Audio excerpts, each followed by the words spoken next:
Hello, welcome to the Blue Mic Talking Series episode number two. Today I am joined by an esteemed guest, a great friend, and a professional who has devoted to football for more than 30 years.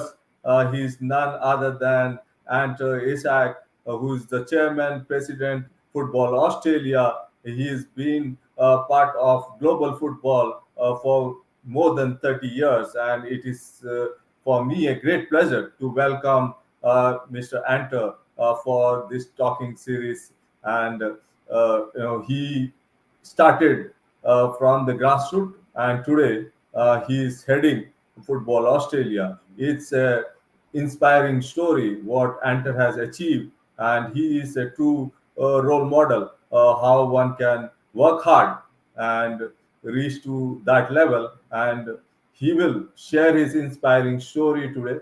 We will get enlightened, enriched, and I'm sure he will share all those insights about football in Australia and other parts of Asia. And he's been involved with FIFA, AFC for long, and also he worked with International Cricket Council and also with other sports in Australia and outside. Therefore, he has got tons of experiences and expertise, and it is for me once again a great pleasure to welcome Ante Ishak for this show called the Blue Mic Talking Series. Welcome, Ante. Shaji, absolute pleasure to obviously to be on this podcast with you. You humbled me with your kind words, and you set a very high expectation for this show. So hopefully we can meet that expectation and make it not only I can maybe share some of my perspectives, but we make it entertaining as well. Thank you, Ante. You are so kind and devoting your Saturday with me this hour. It's really I would like to extend my thanks in advance to you for taking your time out to join me for this discussion. To start with, I would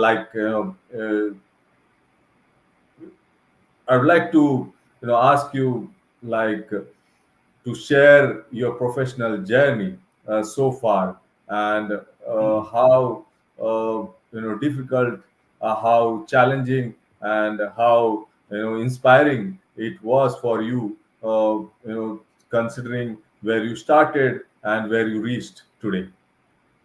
Um, I mean, how long is this podcast, Shaji? Because trying to put it's almost 30 years in one response is not easy. But I always wanted to.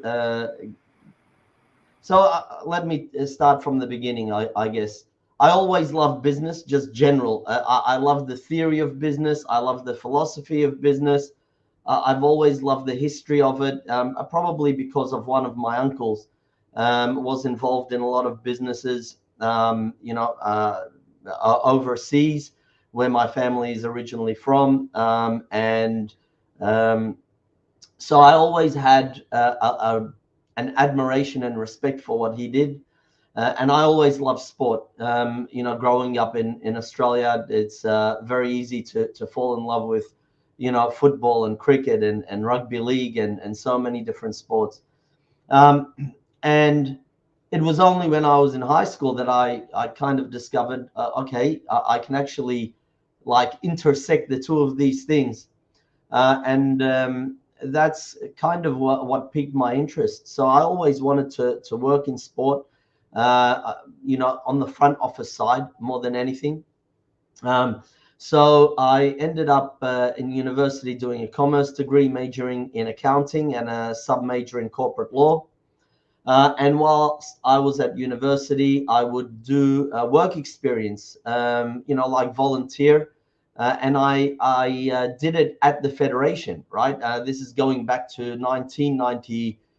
or 1990, yeah, 1994 and 1995. So I'd go in during my breaks, help out, just work in the office, just to understand whether or not I would actually enjoy it.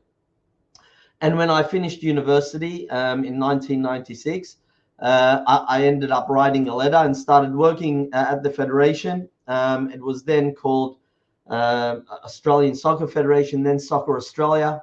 I started as an international transfers and clearances officer because there was no position in the accounts department. So I did that for a few months, and probably after 3 months started working as an assistant accountant in a team of 4 people. And probably things were going well, leading into a World Cup qualifier that we had in 1997 against Iran, the national team, the Socceroos. And it was to qualify the last position, the last qualifying position for the 1998 World Cup. We were winning 2-0 at home, and Iran came back and it drew 2-2, and we missed out, right? Based on away goal rules. And really, that when I reflect back, that kind of set a course of action in my own journey, which at the time and for a long time I didn't understand the consequences, how profound it would be. I'll give you an example. Probably a couple of months after we failed to qualify for the World Cup, because the business had geared up and all of the leadership, the kind of strategic decisions that were made assumed that we would qualify, okay, because we had quite a strong team and so forth. And when we didn't, it was like a house of cards falling, okay. And within a few months, our accounts department went from 4 to 2. It was just the head of finance and myself. And remember, I'm only a year out of university, so I'm still, kind of first job. And a couple of months after that, probably like 6 or 8, maybe 6 or 8 months after we failed to qualify, the organization, the CEO and the organization decided to move on the head of finance, and said, and they basically, gave me the responsibility of leading the whole accounts department, right? And they said it would be only for a few months until they got someone. And I remember I used to work, and I'm talking, I would have been maybe 22 years old, maybe. I used to work till probably 10 or 11 at night, every night, because I was doing the work of 4 people. We just didn't have the money. The organization went from about 45 staff to about 20. I would be doing payroll. I would be doing cash flow, the reporting, debtors, creditors, everything. And a few months I was supposed to be in that role ended up being a few years, okay, by myself. And I reflect on it now. I had to, people talk about getting thrown in the deep end, okay? And the exco, the GS, the CEO, all of that, they expected the same kind of reports and budgeting and everything, regardless of the fact that I was alone, or what my age was, or what my level of experience was. I was still also studying for my CPA.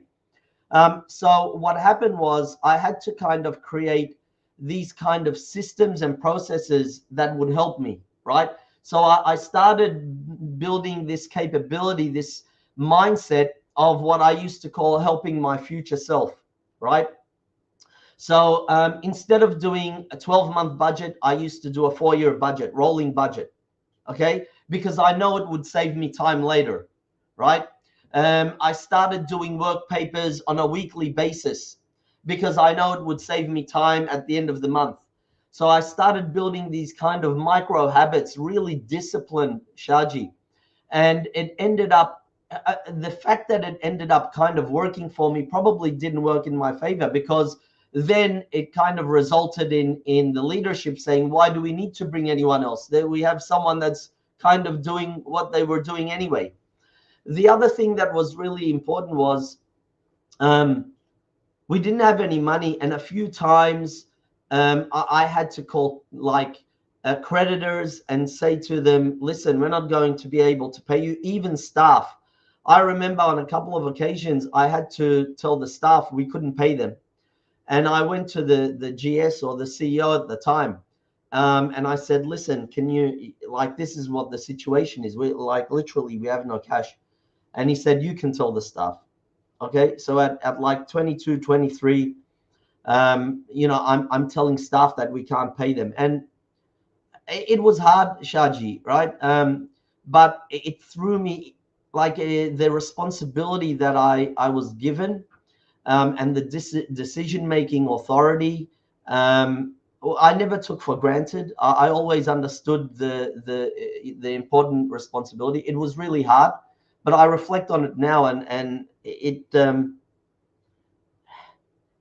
it's strange. It's almost like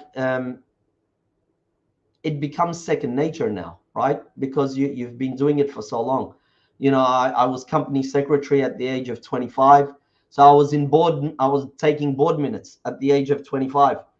So again, then I get on a board, 10, 11, 12 years ago. It wasn't anything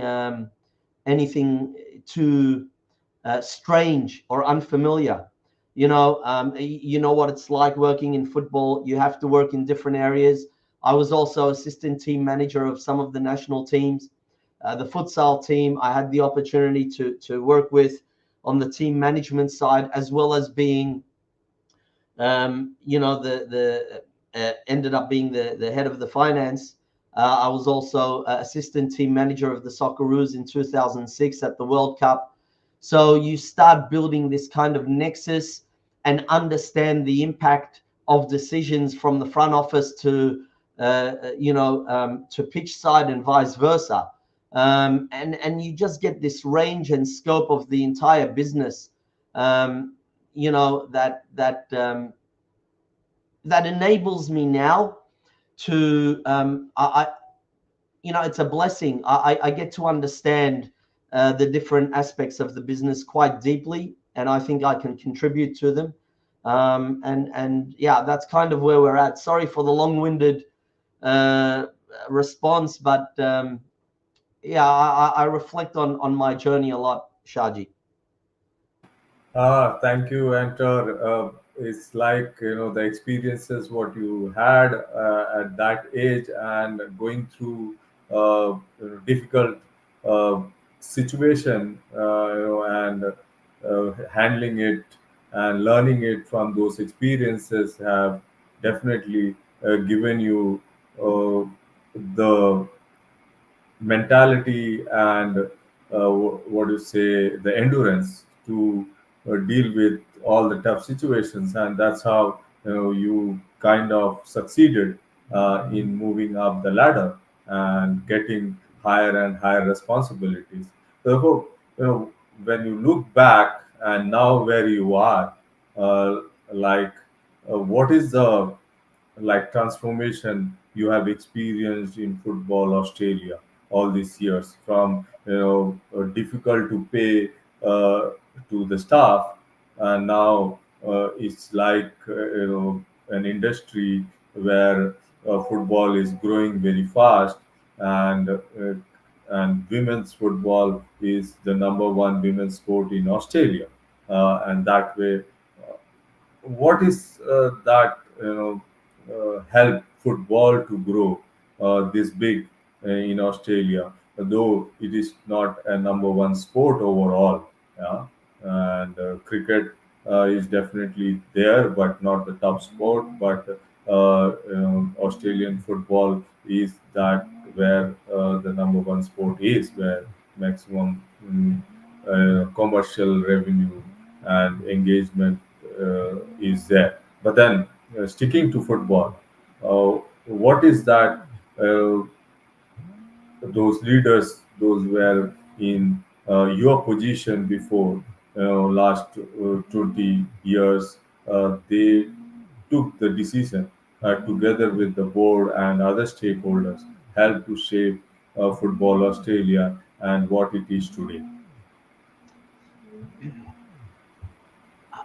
Look, it's that's a really complex question.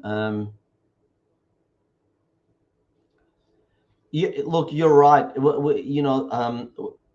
Australian football. I don't know how many people outside of Australia know. It's significant. Just to give you an idea, uh, there are 2,500 clubs in Australian football. Um, by comparison, the second highest number of clubs as a sport is around 300, which is cricket or basketball. Okay, so you can see the size of the gap. Okay, I think I saw a stat somewhere that said for every one Australian football that's sold, like a Australian rules football, they call it Aussie rules football here. For every one of their footballs sold, something like 31 footballs, our footballs, are sold, right? 31 to 1 ratio. So it just gives you the just the enormity of our sport. The others, and I love them, right? I love sports. They pale into insignificance, really, when you think about the impact that they can have compared to us. But commercially, they've been well led for a long time, really. We have to only sit in admiration of their approach to the business side of how they've been led. And that brings me to kind of the next comment, which is, if anything, the strongest and most stable part of Australian football has always been the grassroots and community part of the game. Okay. We have 11 state and territory federations in Australia, who make up the membership of Football Australia, along with a few other stakeholders. In many cases, they were established long before the national governing body, which was established in the 60s. Okay. They, and especially the clubs beneath them, the grassroots and community clubs, have been the biggest strength of Australian football. If anything, probably what has let us down is that top level. Okay, being the kind of professional level of the game, the national leagues and clubs, and the governing body, the national governing body. At those levels, yes, we've had some good moments, but we've never been able to sustain that kind of compound growth and legacy. I can think of when I've thought about it quite deeply, and I do, because you involve yourself in something for 30 years. It's not a job anymore. It's not a hobby. I've invested probably 100,000 hours in this. It becomes a craft. So you think deeply about it. We've had leadership changes. We've had changes in focus and strategy. And in fact, I don't think football has been our problem, like what happens on the pitch. I think it's off the pitch. That's probably what we've lacked. Okay. That unity, and probably as well a lack of understanding. I think for a long time there's been this inaccurate feeling or sentiment that the governance structure in Australia is complicated and convoluted by the fact that we have these 11 state and territory federations, and so forth, and they're a hindrance. And all of a sudden now, especially with me, given that I was also chairman and president of one of the state and territory federations. And it opened up my eyes. And just to give you an idea, in that particular federation, they deliver something like, with their stakeholders, something like 1.4 million football activities every year, right? 1.4 million football activities every year, training, games, workshops, conference, whatever it is.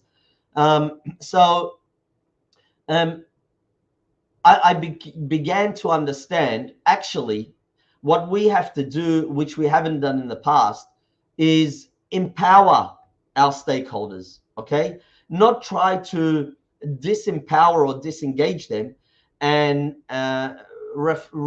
regard them as some kind of inhibitor to our game. If anything, that will be the platform and launchpad that we actually can drive further growth. And that's kind of the change in the mindset that we're trying to establish now as a board. So it's a cultural kind of change, it's a behavior change, it's a mindset change, but that hasn't always existed, Shaji. You know, we as a sport, we kind of, every 5 years we have a moment and then we dip, right?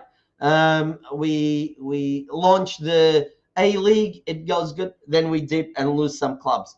We qualify for World Cups, then it kind of it dips because, again, the National League is not going great. We win a Asian Cup, you know, in hosting it, then we go into a governance reform issue. So I think we've lacked the long view. I think we've lacked patience and the long view. And I know now with the stakeholders, that's something that we're all working together to establish and form, which is great. I think we'll see quite significantly different decisions and outcomes into the future as a result of that. Yes, and like you have put it very candidly, that the challenges and the issues, and then uh, kind of inconsistencies in terms of performances, but the real strength are the grassroots and the community clubs, and those number of clubs, 2,500 clubs, far bigger than any other sport in Australia, definitely indicates that it will be just matter of time when football will be the number one sport in Australia. Yes, Andrew, you Yeah, wanted to say yeah. I something. just want to add something you mentioned, very interesting. You triggered. I mentioned we've lacked the long view. I think we've also suffered from being very easily distracted, right? As a sport, not at the grassroots community level, but at at kind of the more visual, more obvious level, at the professional level, at the higher level, we've lacked confidence, and because of that, um, I think our leadership in the past has been easily distracted and attracted to kind of quick wins, things that give us a sugar hit. One perfect example was bidding for the 2022 World Cup, right? And not necessarily having the capability and capacity not only to do that, but to do that and deliver the rest of the business as well. And that had a very significantly a negative effect on the game during that period. So I just want to add that the ability, or maybe the lack of ability to not be indistractable, I think we've suffered from as well. No, thank you, Andrew, for putting that across. But that kind of makes me ask a very important question in terms of hosting the women's FIFA World Cup last year, co-hosting with New Zealand, and it was one of the inspiring stories in sports in Australia, and it was a huge success. So hosting that World Cup, how it has impacted and what legacies it has left, and how women's football in Australia is shaped right now, and what are uh, uh, the next goals for Football Australia, for women's football particularly. Yeah, look, that was an incredible tournament. I have nothing but admiration and credit for the foresight of the people that decided to bid for it. The I mean, it's the majority of the current board members and the previous chair, Chris Niku and James Johnson. They really drove and led that. And I say without any shame, I wasn't there when they won that bid, but I got to benefit from it. Right, it was an incredible tournament. Um, I mean, probably the greatest impact from it wasn't what happened on the field. It's probably more what's happened off the field. Sellout crowds. Not only in Australia but in New Zealand as well. And the mood, and it was very welcoming, it was friendly, it had a very different feel from a men's kind of football tournament, right? Probably the exception being the most recent one in Qatar, because that had the same kind of mood. But very friendly, very diverse, people all coming to enjoy the experience together, regardless of cultural background, race, religion, all of that kind of thing, right? Gender, women and men, girls and boys, all enjoying it. So I think it was an inflection point in women's football, right, where it really became mainstream, definitely in Australia. And the legacy of that, and we're seeing it now. The Matildas are an incredible brand, right? It's a movement now. It's not just a team. I think we've sold out something like 15 or 16 consecutive games in a row at home. And I mean, not small stadiums. I mean, I'm talking, 50, 60, 70, 80,000 seat stadiums. And, we benefit from that in the fact that it's helped us to inspire a whole generation of girls and boys, right, to play football. But I mean, that's one of the great benefits of it. But there are some unintended consequences now, because we have this probably an insufficient amount of facilities and infrastructure to meet all of that demand for people wanting to play football. It's a good problem to have, but equally, you don't want to be turning away, these new people to football, girls and boys who want to enjoy it and participate and so forth. But we're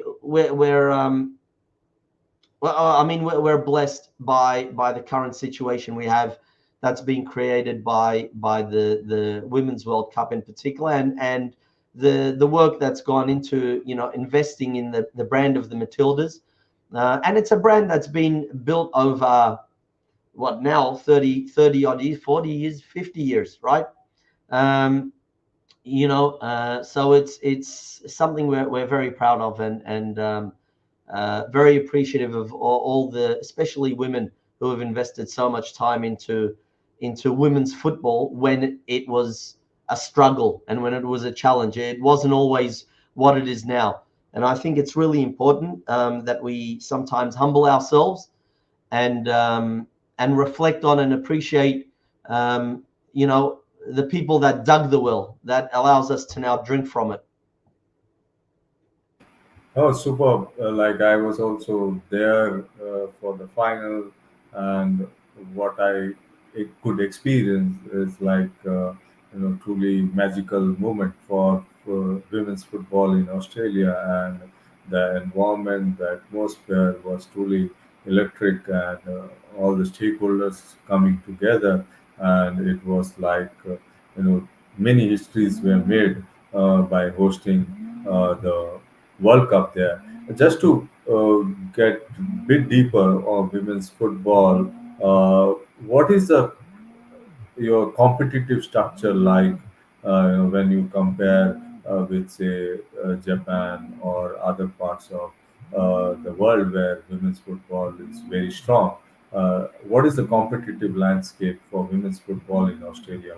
How it is structured, and how many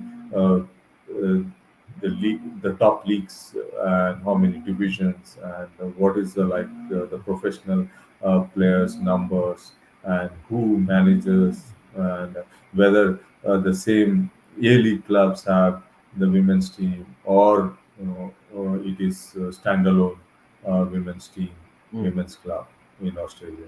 Yeah, great question. So, where do I start? From the top or the bottom?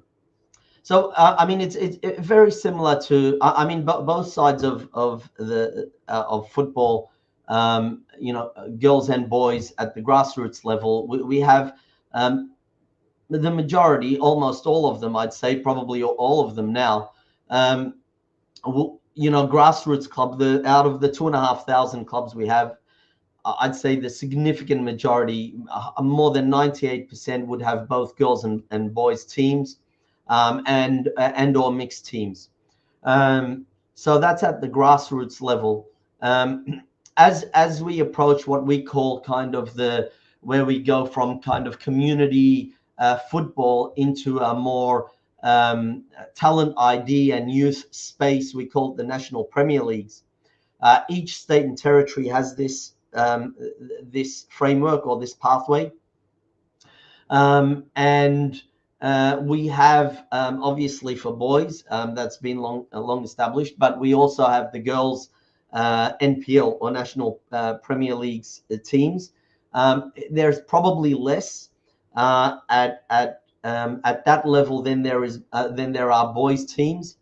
Shaji, just to give you an idea, I think the participation base, the ratio is something like 70% of our participants, or maybe just under, and about 30% or just over are girls, right? So 31%, I may be wrong, I'm happy to be corrected, but it's about 30% are girls and women that play football, and the balance are boys. And it's something we want to elevate. We want to keep strengthening the pathways for the girls.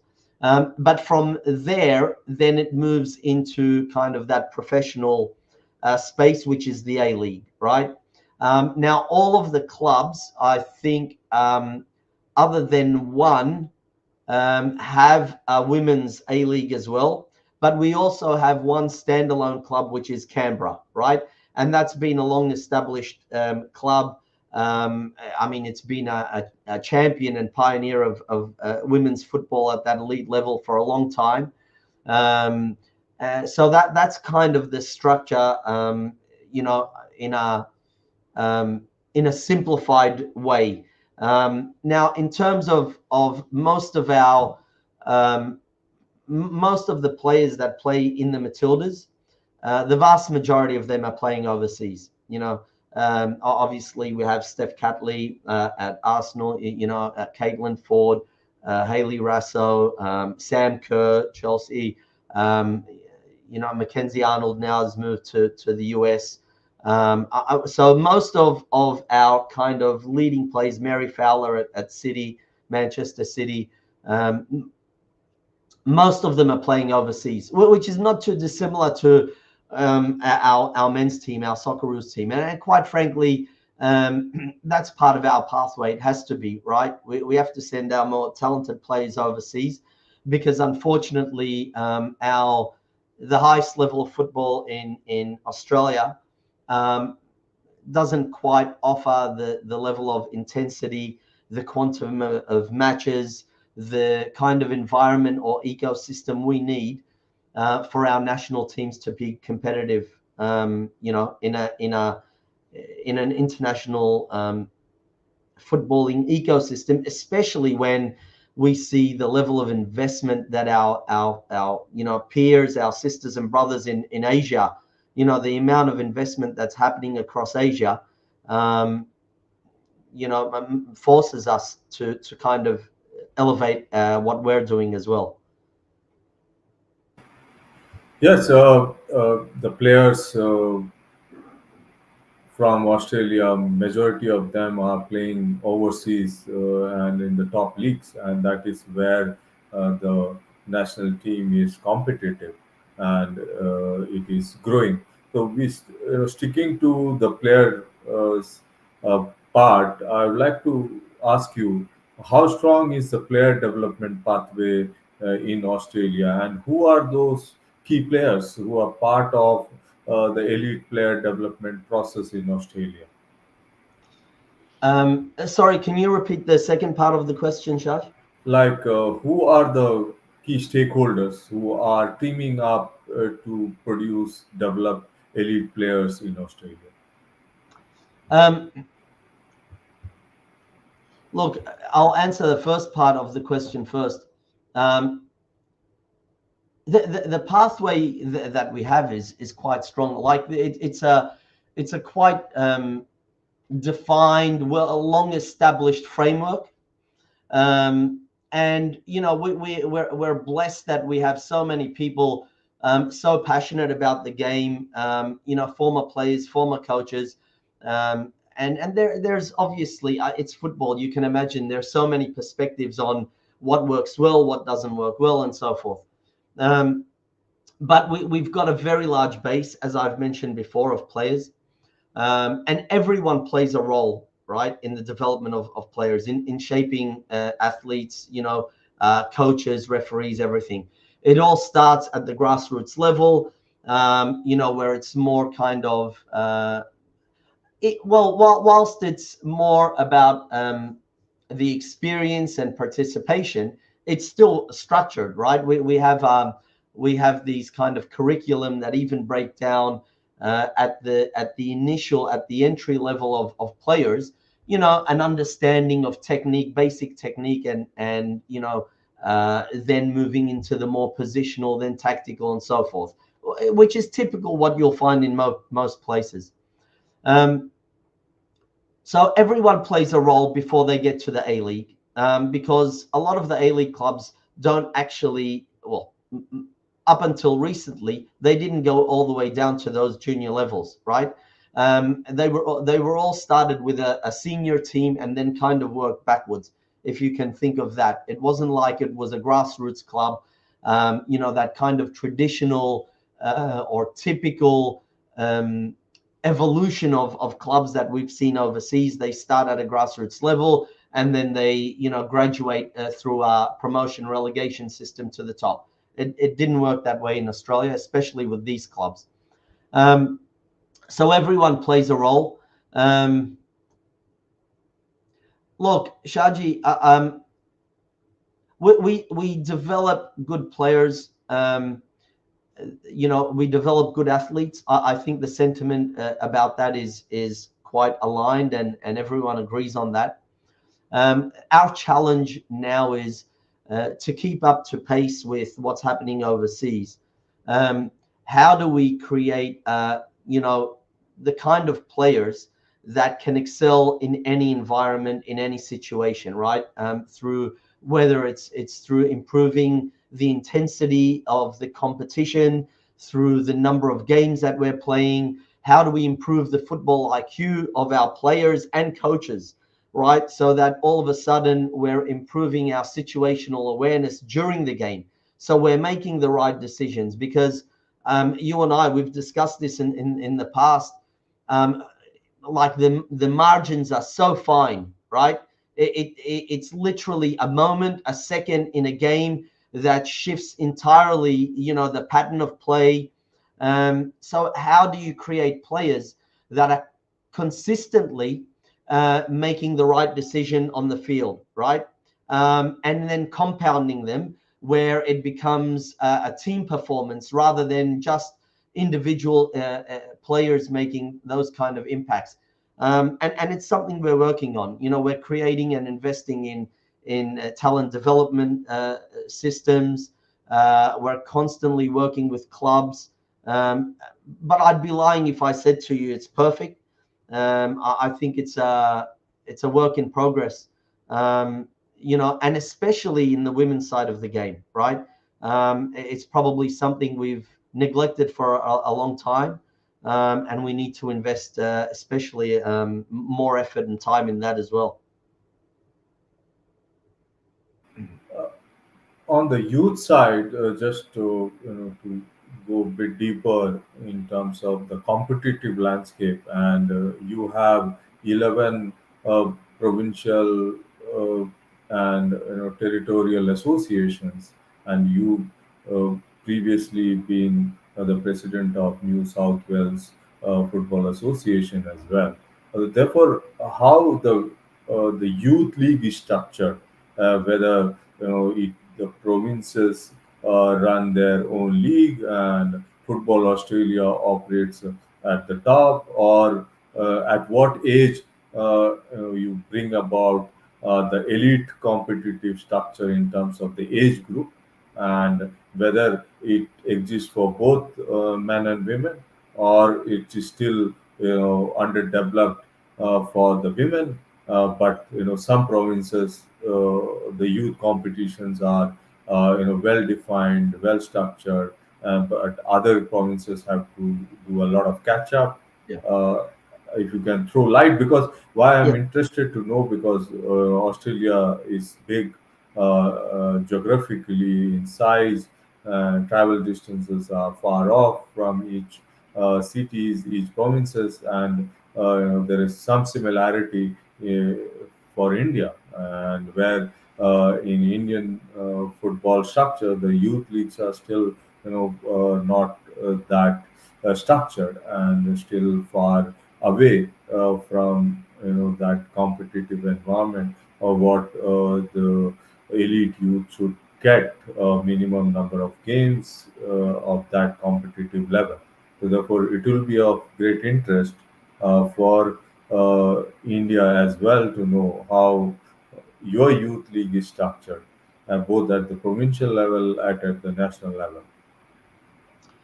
Okay, so at the national level, we don't have a youth league. There used to be one. So what happened when in 2005, when the A League was established? Before then, we had a national youth league, and it was very strong, right? I think it's contributed to probably our greatest players, right? Especially on the men's side, that team that kind of played in the 2006 World Cup when they were all playing in Europe,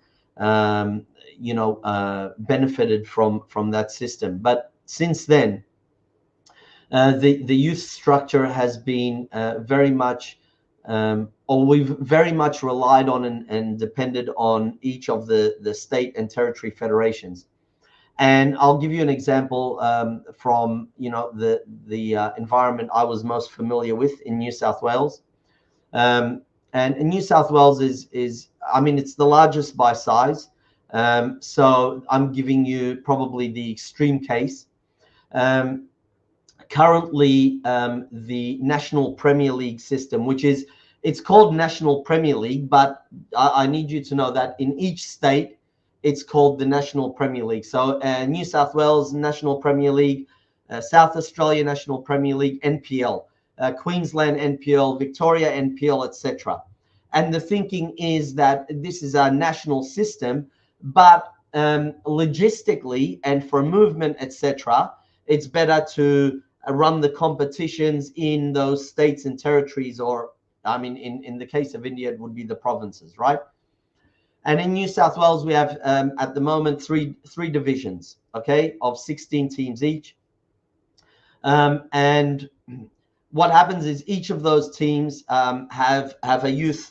So each of those clubs, has a youth system, all the way down to So from 9 to 12 is from 13 on, pretty much. Okay, let's call it National Youth League system. So basically, they play each other in those competitions, those divisions that they play in. And the A-League clubs as well, depending on what state they're from, will have their youth teams in those divisions. So in the case of Sydney FC, West Sydney Wanderers, Central Coast Mariners, all of these clubs are from New South Wales. Their youth teams are playing in the state and territory National Premier League competition. Okay. However, their senior team is obviously playing at the A-League. The same system exists for the A-League women's team as well. Okay, so that kind of gives you a little bit of a understanding. There are some nuances depending on the different states, because some states don't have an A-League team. For example, Tasmania doesn't currently have an A-League team, right? Or Northern Territory, etc. So not all of the state territory federations have that pathway to an A-League team. But in many cases there are. And we also have a lot of our NPL clubs that have aspirations to play one day in the A-League or a national second division as well.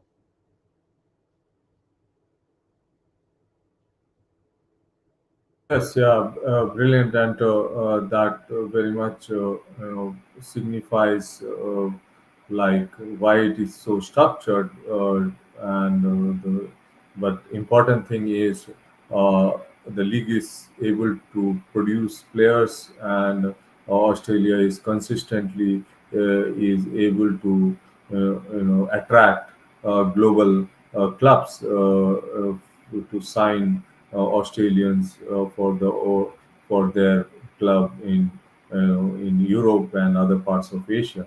So that's important. And yeah, Anton, you wanted to say Yeah, something. I want to add also, just to give you an example, we also have what we call our national junior championships or national youth championships, where the best players from each state then play for their state against the other states. And actually, the last week, the previous week, we had it for the girls.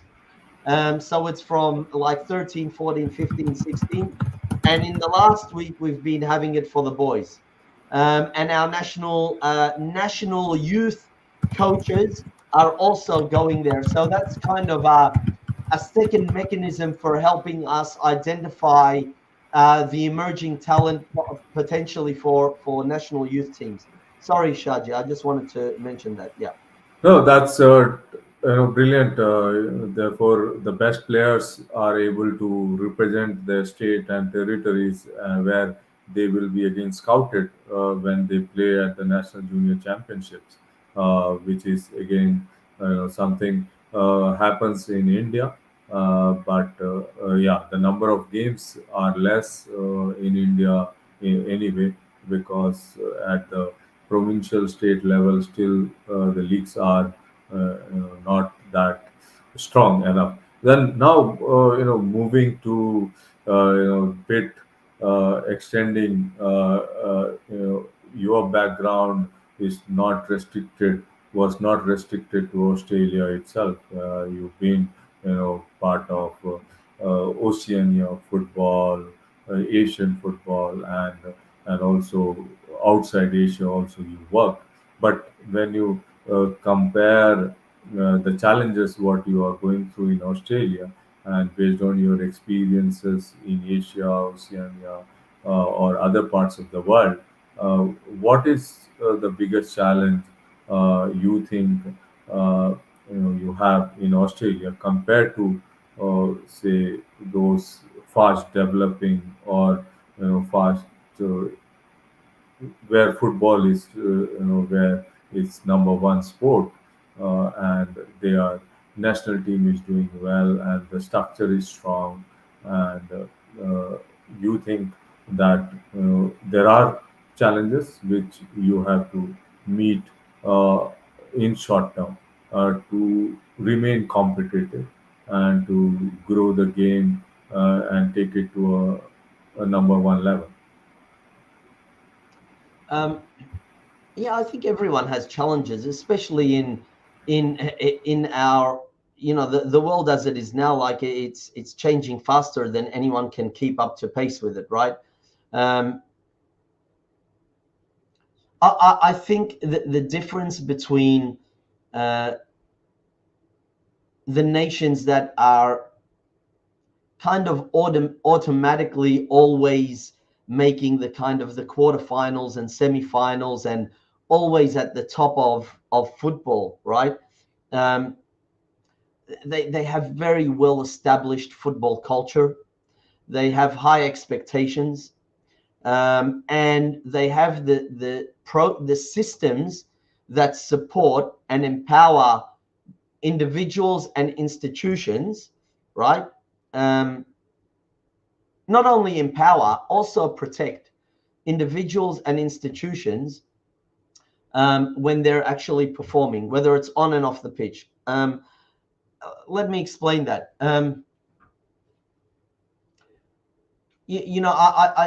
For example, in Australia, um, football is part of our culture. Sport is part of our culture.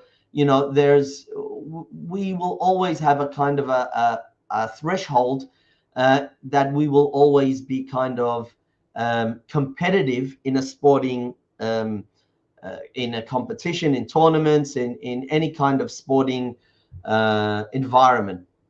Probably the area we lack is going from being competitive to actually kind of really aspiring and expecting to win medals.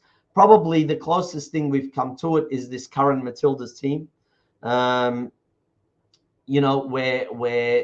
it's kind of, we have this window of opportunity for them to do really well at the Olympics coming up as well. So I'm probably going to go back to just the culture. I think is what is lacking now in terms of the challenges, Shaji.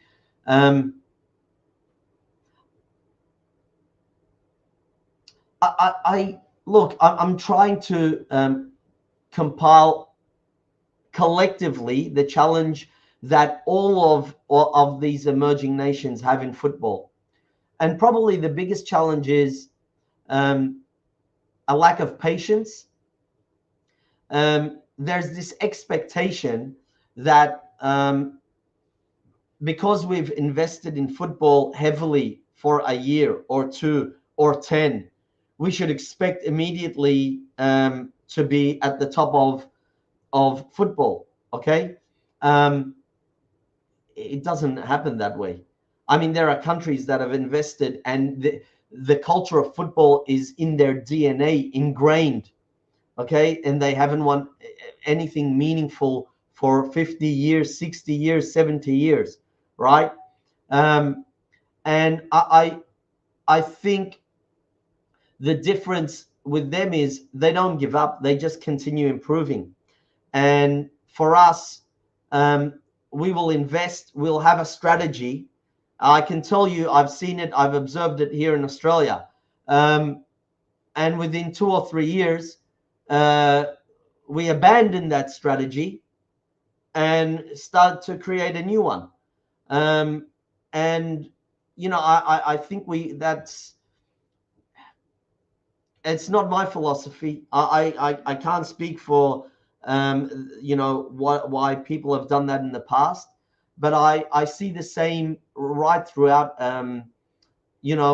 anywhere in the emerging kind of football world. There's this expectation that to have quick results, right? And I think that's one of the biggest challenges. I think the mindset has to change to understand that actually micro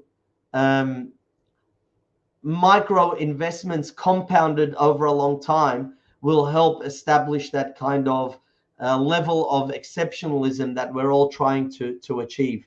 It's probably not the answer you wanted to hear. I don't know if I can elaborate more on it, but that's probably the one thing that I'm always reflecting on at a philosophical level.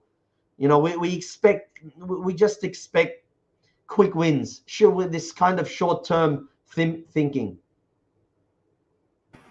I can relate what you're saying, and because in this competitive world, the stakeholders, the fans, and everyone does the expectations are see high, and it's like if you're part of the World Cup, then the only expectation is that you come back with the World Cup trophy, and everyone wants a quick win, and that is where the mindset is today, because somehow the process following and be consistent to achieve step by step approach and reach somewhere, that patience doesn't seem to exist, maybe because of the world we live, where it's like instant success is everyone looking, and that is where the casualties are, in terms of expectation, and and then, as you said, that the strategies once made, and then it's keep changing, where because of this one expectation, where everybody wants success as fast as possible. So now, moving a bit to the Asian football, like you have worked extensively all these years, like what are those good stories, which inspired you working in Asia and other parts of global football, where like there are good stories everywhere in Asia, but then particularly those stories where it really made a huge difference. They don't have that kind of resources, but sheer commitment, honesty, integrity, and the governance, the way they are made to achieve something incredible, where you kind of thought, okay, this is what inspires people to devote everything what they got into football, and that is where many individuals, they kind of put their life into the game.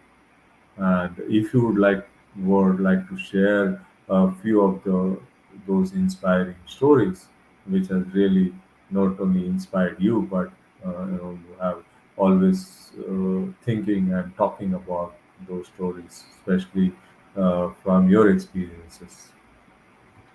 Um, yeah, look, I mean, I've been blessed, Shaji, like you, man, to work in football. It's something very lucky to be able to do, and especially for this long. And probably the thing I cherish the most is the experiences, the people, etc., and the opportunity to work in so many places. I've had the ability to work in more than 90 countries, might be even more now. We stopped counting after a while. And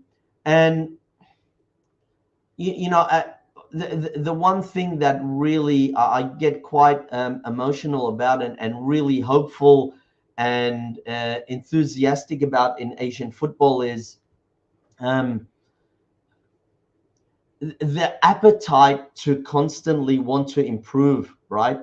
And I don't know what it is. Probably in the last 10 years, I've seen it, especially. I think, and I don't want to embarrass anyone, but I think the AFC has played a huge part in that. The change in the culture, and the mindset of that organization to being one that recognizes and invests in the education and knowledge sharing right across Asia, has had an impact of kind of starting to lift everyone, right? And it's probably no surprise when you look at the kind of leadership at the AFC. All of the people there are all about. I'm not going to mention names. I don't want to embarrass people, but this thirst for knowledge and continual education. They're lifelong learners. They're former teachers and all the rest of it. And most recently, the AFC Academic Center of Excellence has helped kind of elevate that. FIFA have done it as well with their masters. UEFA, like the football community has really invested in elevating the knowledge of football, the philosophy of football on and off the field. In terms of what's inspired me across Asia, there's probably different stories, Shaj. I've been inspired by the attention and focus in women's football in West Asia in particular. Our peers, our friends, our family in Saudi Arabia, in Jordan, in the UAE, in Iran, what they're doing to lift, women's football, girls football, etc. In South Asia, the focus on trying to lift. I mean, the IPL in India, I guess, has tried to elevate things and bring greater investment. China has tried that. In East Asia, you see what's happening in Korea and Japan for a long time. Really the development of clubs through their leagues. Then you go into kind of the emerging countries, whether it's Mongolia, kind of Thailand, their investment and their focus on grassroots and facilities. Then you come back to Australia and what they did with the Women's Asian Cup, the Women's World Cup, and hopefully the Women's Asian Cup in 2026. I'm what kind of really makes me hopeful is Asia really has it's kind of funding and driving the growth of global football. You see many of the European clubs, the impact of Asian kind of attention and funding has helped elevate them. That inspires me. That collectively Asia working together to play and contribute to global improvement in football. I'd probably say that, Shad. Not only on the field, but the social impact. Yeah, excellent. Those inspiring stories, those inspiring work to elevate uh, football in terms of having more women's, and where there were no women's football existing, say a few years back, and now those examples what you have mentioned is inspiring.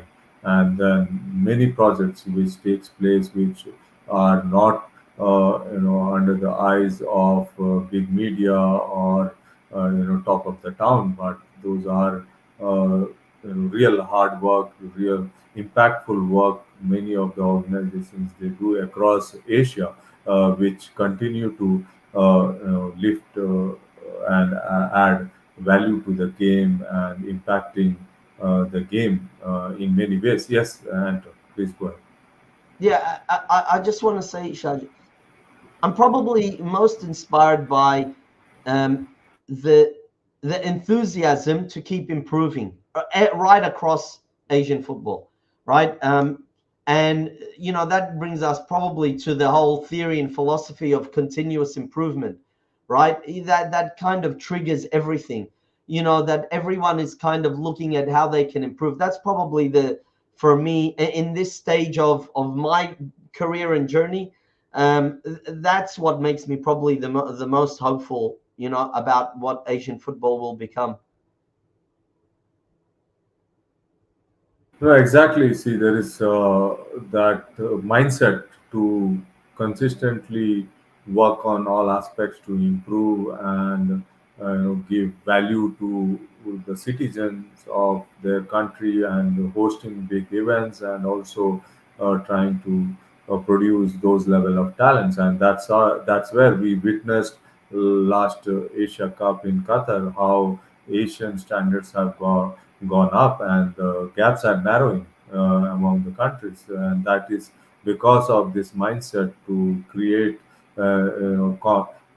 create more competitive environment at the domestic level to grow the game. And this enthusiasm is also because of the leadership, as we mentioned, what AFC day in and day out carries in terms of developing football unitedly, and that is where Asia is becoming the center of football development in the world right now. And it is that is where we all have to be proud that Asia is leading in that way, and we will see more and more inspiring stories coming, and we will see those brighter talents playing at the top of the pyramid in the best leagues of the world in just a few years' time. And yes, now Anto, just I'm more keen in this one area of your football, that is A League. Is like we also have in India Indian Super League, a franchisee-based league.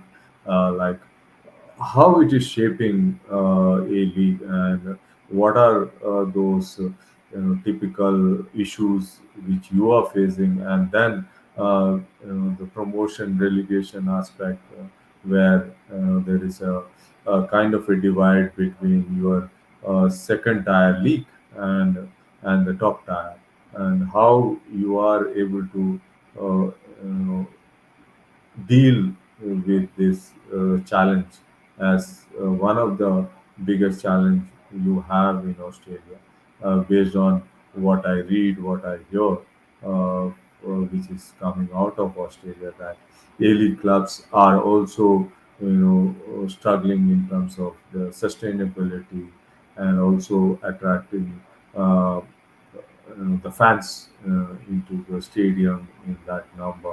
And then when we look the competitive landscape in Asia, which is growing at as AFC has again restructured the top league, the AFC Elite Champions League now, and therefore, considering all that, where you think how A League is shaping, and what are the challenges which keeps you busy, dealing with.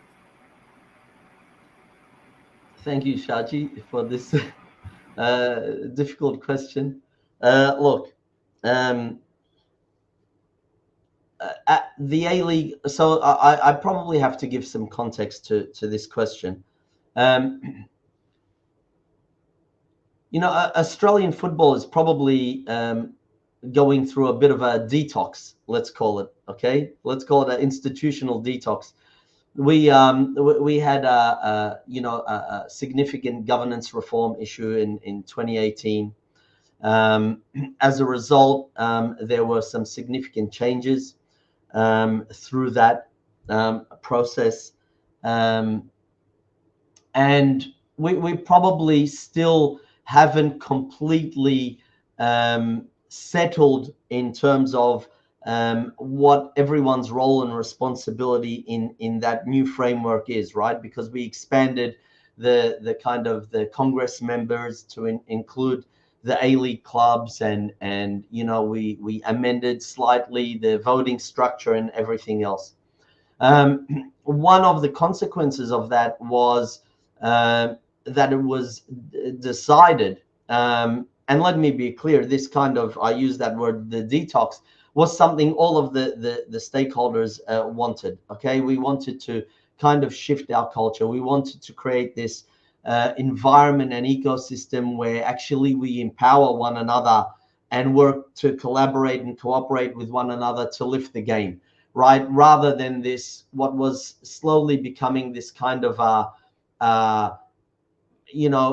where you have the national governing body kind of controlling all of the other elements and not really empowering them, and it would end up creating kind of this very narrow governance system, which is not suited to what we have here, which is a very broad football structure. Okay. So let me go back. One of the consequences or decisions really that was made was it was probably best that the A-League separated from the FA. It would allow Football Australia to focus on the, with the state and territory member federations, that grassroots and community space plus national teams, and allow the A-League to focus on the clubs, building the brand of the clubs, the sustainability of the clubs, and commercially exploit the league. That occurred probably in 2020. Again, I could stand. I'm happy to stand corrected whether it's 2020 or 2021. And that happened right at the time COVID occurred. Okay, with the benefit of hindsight, I think there were some decisions made. This is just my personal reflection, given my experience and perspective. Probably the decision was made to focus and invest on the brand of the league, being the A-League, and the sustainability of the league, as opposed to focusing and investing on the brand of each club and the sustainability of each club. My own professional philosophy has always been, okay, that the strength of any league is correlated completely to the strength of its weakest club. Okay. And I think, again, with the benefit of hindsight, I'd say a lot of people would probably agree. Maybe there should have been some initiatives and strategies for the A-League that focused more on that rather than the brand of the league and sustainability of the league as opposed to the clubs. Right now, and I think in the last probably 6 to 12 months, probably the A-League is the one going through the greatest detox. Okay, if I can use that term. They're correcting course.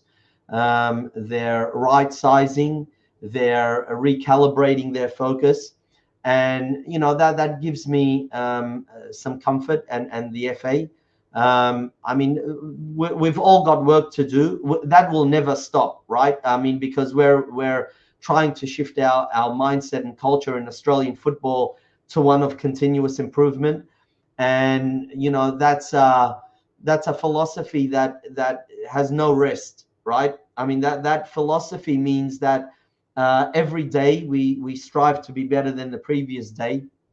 And that's something right now the A-League is going through. One thing that is great is the football on the field is really at a good level. We're benefiting from that.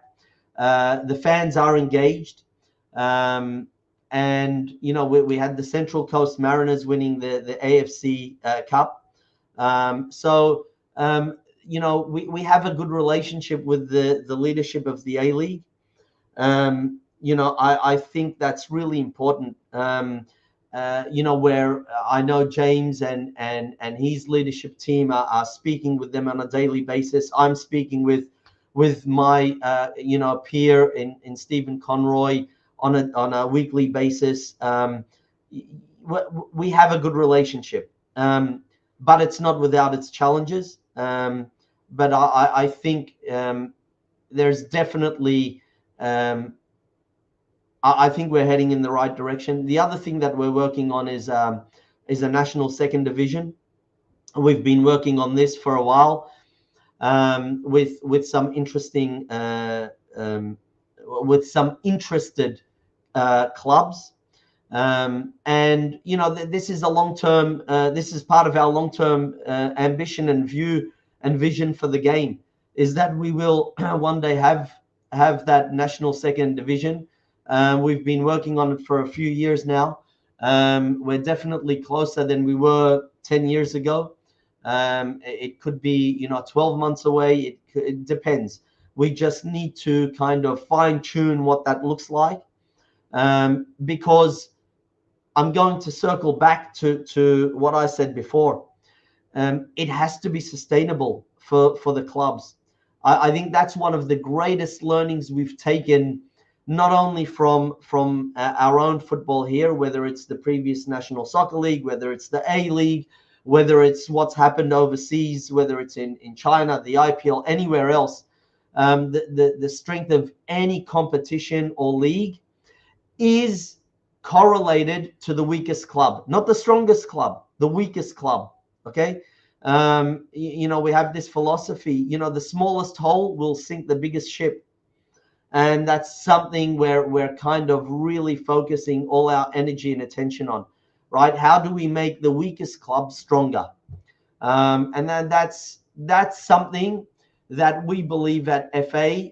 I mean, we discuss it daily. That will connect the whole kind of ecosystem, but both in men's and women's football, right? But it's not an easy puzzle to solve, Shaji. It's a puzzle, right? And you've heard me say it in the past. I've said it in my previous conferences. It's that Rubik's cube, right? You get one face right, then you start working on the second face, and you mess up the first face, right? So it's and the secret is an algorithm, right? What does that mean for us? The secret is process and system. It's not sexy, but that's what it is.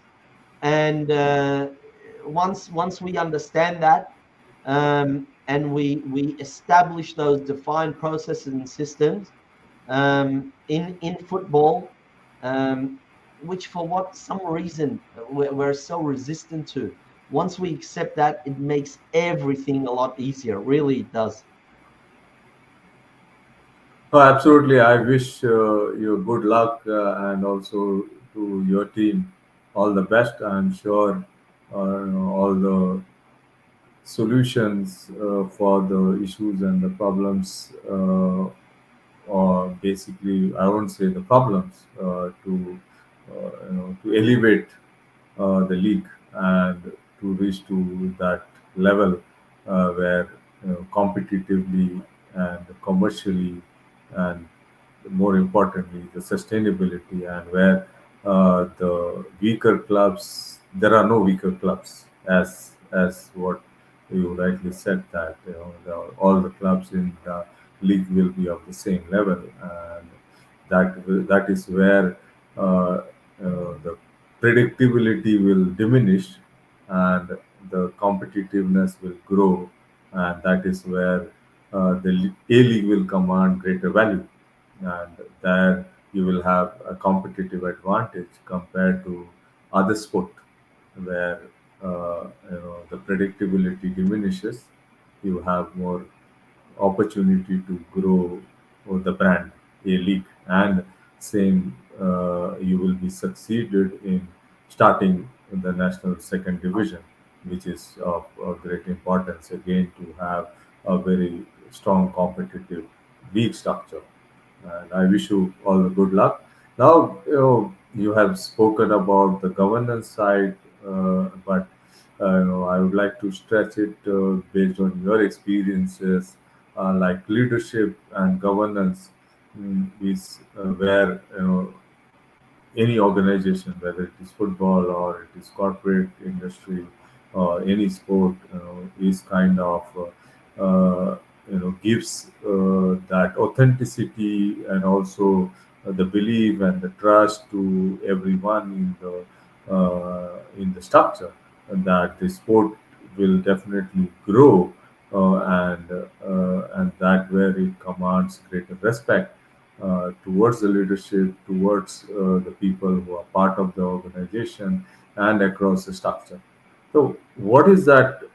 The governance model where you kind of recommend that bare minimum uh, one should have, and certain leadership qualities, it is a must. Otherwise, the leaders are coming to fail the organization, and ultimately it fails again.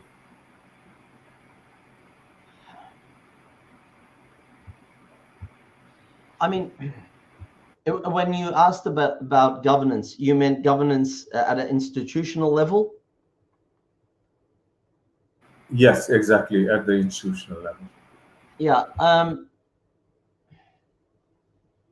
I mean, look, there are so many definitions of governance, technical definitions of governance, theoretical definitions of governance. I'll give you my definition of governance based on my experiences.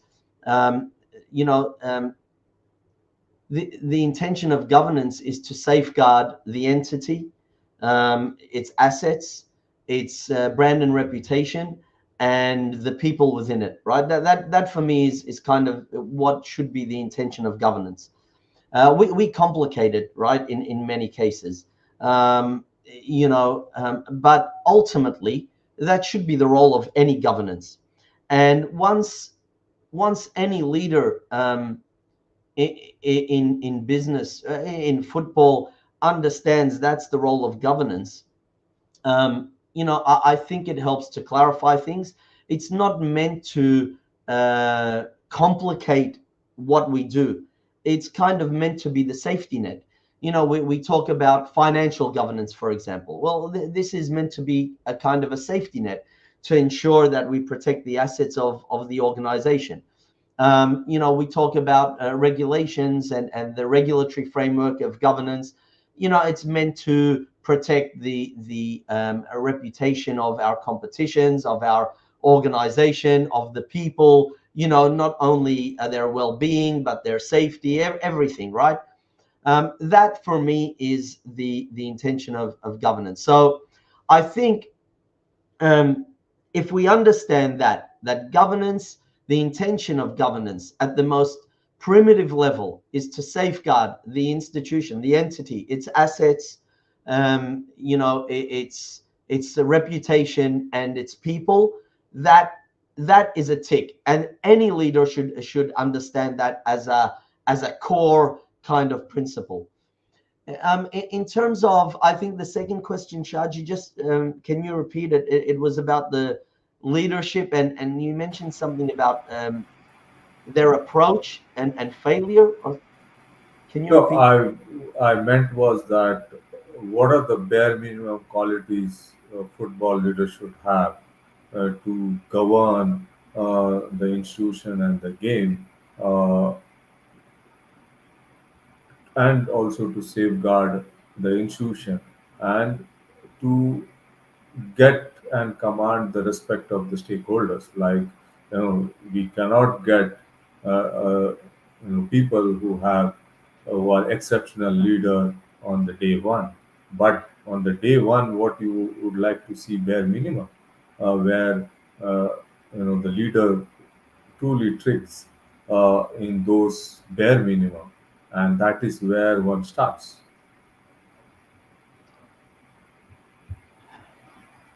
Wow, that's a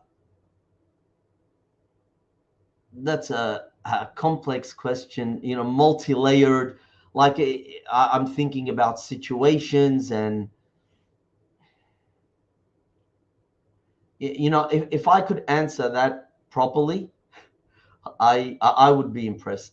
Look, I think it comes. Look, I think it has to come down to kind of the intangibles, Shaji, right? You mentioned authenticity. The really being honest, right? Um, Even if the other person um, or the other party, they won't like what's being said, but be honest, and be honest early, right? Be honest early is probably makes it a little bit more comfortable, because if you have to be honest when it's a bit late, it's always a little bit more sensitive. But as well, for that to occur, I can understand, and I'm almost like debating myself in right now, thinking about it. It means there has to be a safe space, right, where someone knows they can be honest, and the other party is not going to um, be critical, right?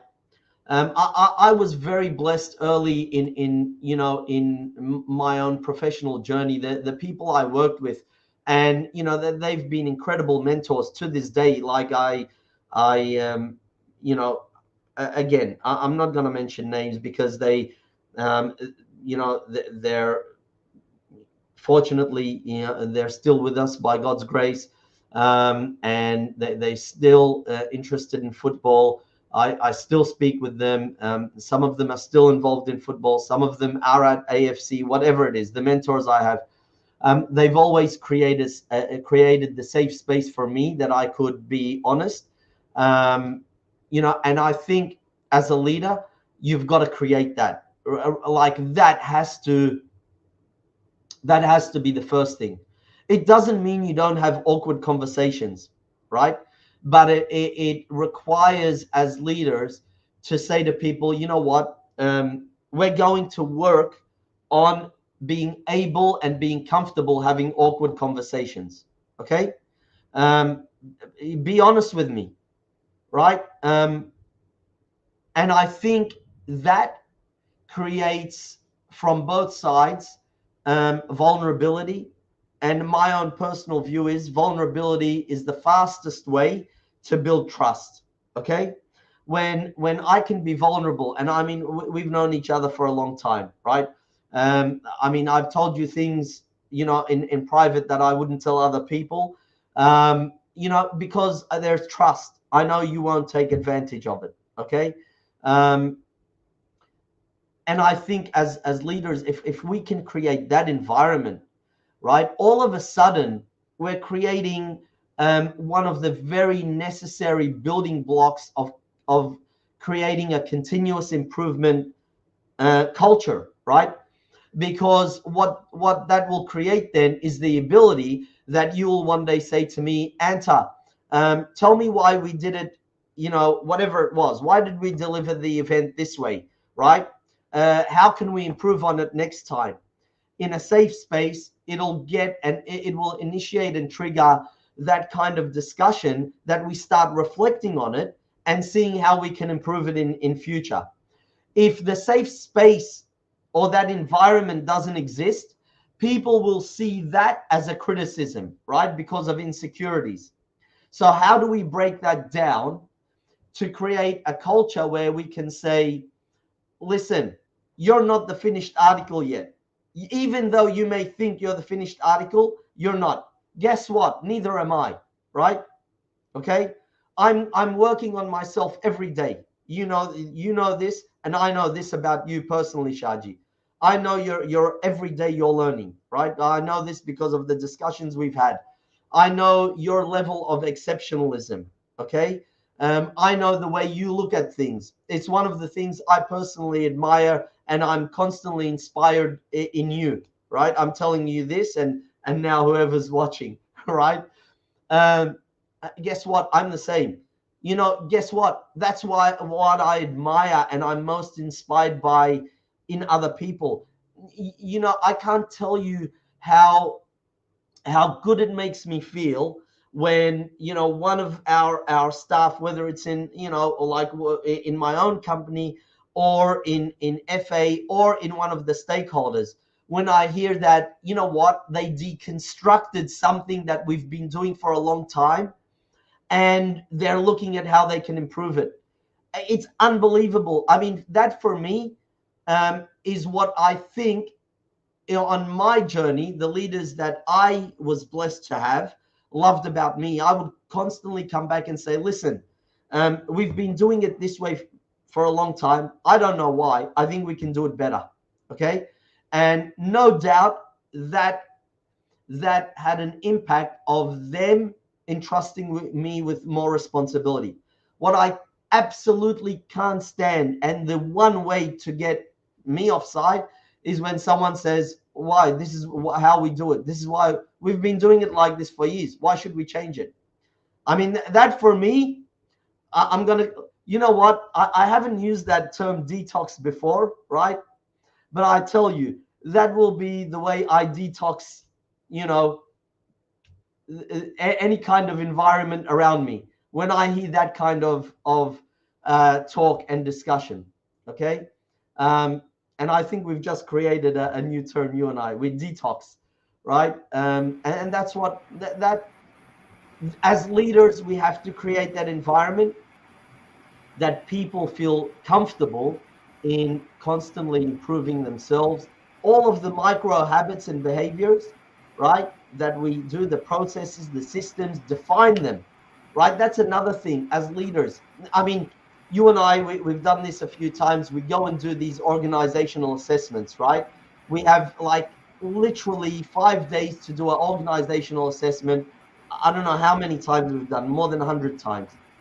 um, and you build this skill that you look for these kind of cues and indicators of what makes, like, very quickly we'll understand organizations that are trending up or organizations that are just going to kind of get by and stumble, have one good moment and then four bad ones, right? And it's defined process and systems. It's the basis upon which any kind of growth and learning exists. If we look at historically, the greatest civilizations have been what? The ones that have been able to capture their intelligence and knowledge in some form, right? In clay tablets, on writing on caves. Somehow they capture their knowledge and they continually build on it from one generation to the next, right? And we go into organizations, whether it's in football, in cricket, in basketball, in rugby league, whatever sport. Immediately I see the absence of that, and it tells me everything I want to know about the previous generations, right? Whether they were intellectual or not, and whether they were aspirational, whether they were generous to their next generation. And that for me is another thing that I admire in good leaders, Shaji. Creating an environment that allows people to grow and develop means making it safe, and embedding this philosophy of, listen, we need to capture our knowledge, our intelligence, and if you can't express it, then we're not going to grow. There's that kind of quote, leaders are readers, right? And I say, that's bull dust. Leaders are writers. Okay, if you can't rewrite and express your knowledge, what you've learned in writing, you know what, you're an administrator. And that's fine. You can stay in that sphere. But if we're trying to identify leaders and emerging leaders, they're the ones that can capture their knowledge, put it in writing, and then share it, right? And that triggers continuous improvement and growth. No, absolutely. From the detox, which is absolutely very, very applicable. Like, it is an in word in many things. Like, people use it for, the health side of things, but then it is organizationally, detoxification is a process which has to happen to bring about the necessary what you say energy into the system and the culture which the leader is aspiring to put in place and to experience. And that's again, as you said, the culture and the openness and creating that environment, and and also giving opportunities to the team and across the organizational level, everyone feel that they are valued and there are opportunities for them to share, grow, and also contribute, which is very important. And also, the leaders, as you mentioned, need to empower. all this for to succeed. And now is absolutely at the end. We have bit overshoot the time, but then the most one more question, and as the last part, like you have you not directly been involved with Indian football so far, but I don't know, maybe there will be an opportunity definitely in future where you can share your expertise and maybe involved in some capacity in the future. That definitely I see that will happen. But then when you are far away from what is what you read, what you observe, and you've been to China, you have seen, you have experienced, and then Indonesia, those are the big countries with big population, and India is again the biggest populated country in the world with 1.42 billion people. But then, football wise, uh, it has not challenged the top 10 in Asia, yeah, so far. And what is that you your understanding from the far, what you see and what you observe, and what are the one or two key things which you think which is kind of stopping India to take that big step and be part of the top 10 in Asia. I don't think there's anything stopping Shaji. You know, I kind of see everything as like a journey, right? And there's just milestones. Rather than origin and destination. Okay, but, if we only look at it in that kind of very limited binary fashion, right? Then everything is going to either be success or failure, right? It's not progress. Um, and I think Indian football is progressing like anywhere else, not without its challenges. On the field, definitely progressing, right? Off the field, there's going to be challenges that have to be navigated, have to be addressed, have to be remedied. Sometimes this takes time, right? Um, but on the field, I mean, Australia played against India in the Asian Cup earlier this year, first game. It was a tough game, right? It was a tough game. So qualifying for that tournament, that's a kind of step in the right direction. The IPL a few years before, I think 6 years before or 5 years before it was established. Can you correct me? I think It was 2014. was it It's 2014? 10 years 10 already. years ago. Wow. Okay, there you go. That's a step, right? And we need to look at every step as like it's almost scaffolding, right? You can't build the next step without building the previous step, right? Otherwise, there's no foundation. Uh, and it's again, I know it's not really, it's not sexy. It's not what people want to hear. Everyone wants to hear, especially in this generation, right? We're looking for the quick fix. Anything meaningful doesn't happen that way. It's what I was saying before about, you have these established nations that are kind of expect always to be semi-finalists in World Cups, right? In women's and men's. And if they're not, it's a disaster, right? It's a disaster. And there's these kind of emerging nations that have the resources, okay, and are working maybe on the capability and capacity to get there, but they lack the patience and the understanding that it takes time and you have to keep going, right? You have to keep going to break through that, because the ones that are established, I mean, they're not just going to relinquish to someone who's already, emerging, someone who just wants to break through, because you have these established countries or nations in Asia that are not just going to step aside to let someone else come in, right? So that they're going to then continue investing. So it's perseverance. It's this, there has to be this kind of outside of the box thinking, right? Sometimes we see countries constantly looking at replicating what another nation is doing.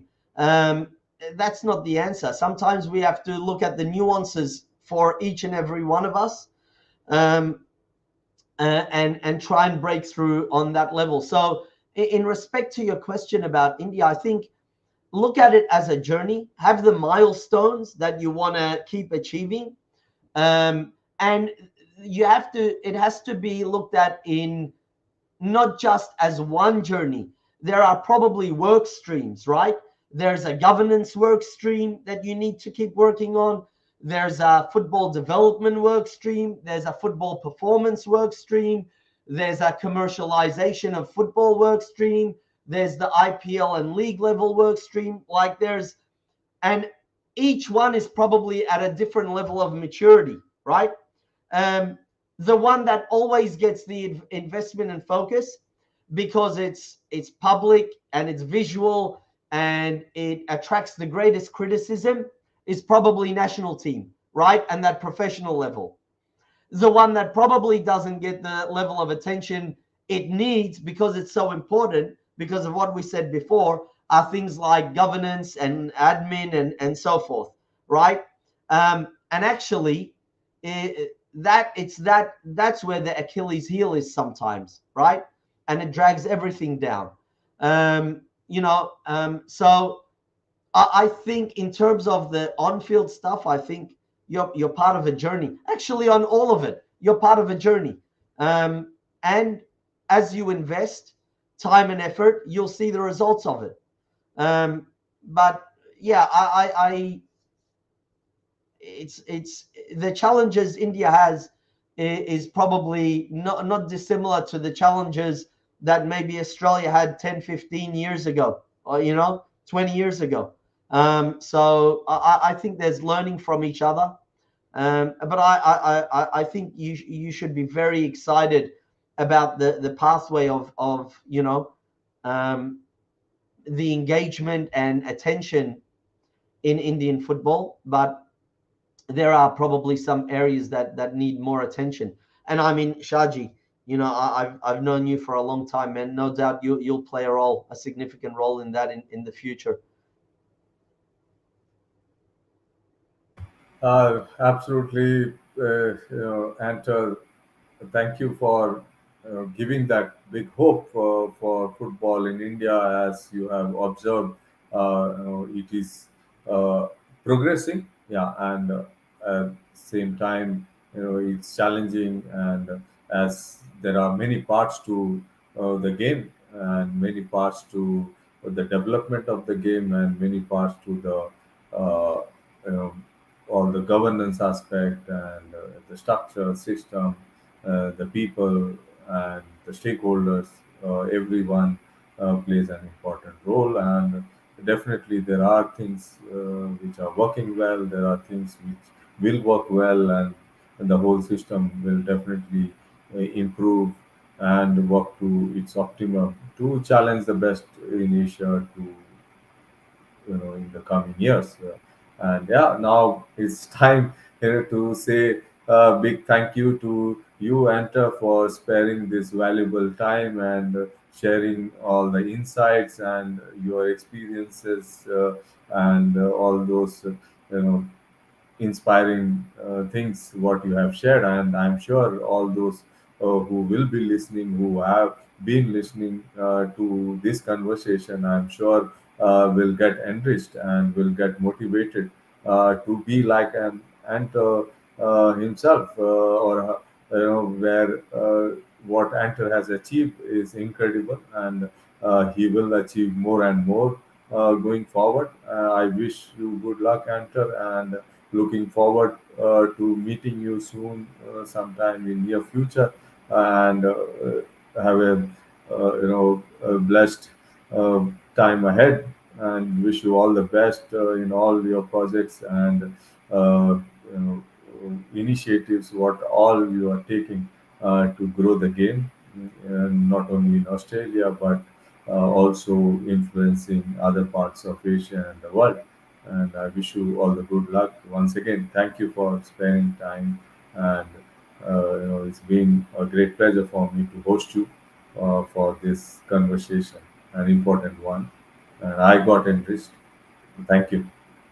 Shaji, thank you so much, man. Again, you humble me, but I know you. You're trying to embarrass me. Thank you, man. And look, I mean, you're an incredible contributor yourself, not only to Indian football but Asian football, and you and I, we have some great discussions. You know, maybe next time I can ask you some questions because I think that would be quite interesting as well. But it's been a pleasure, man. Thank you for your time. And hopefully we will see you as well in Australia sooner than later. And maybe we can benefit from some of your expertise and knowledge and experience that you can share with us as well.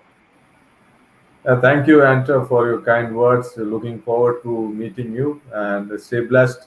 Bye bye. Thank you. Thank you, man.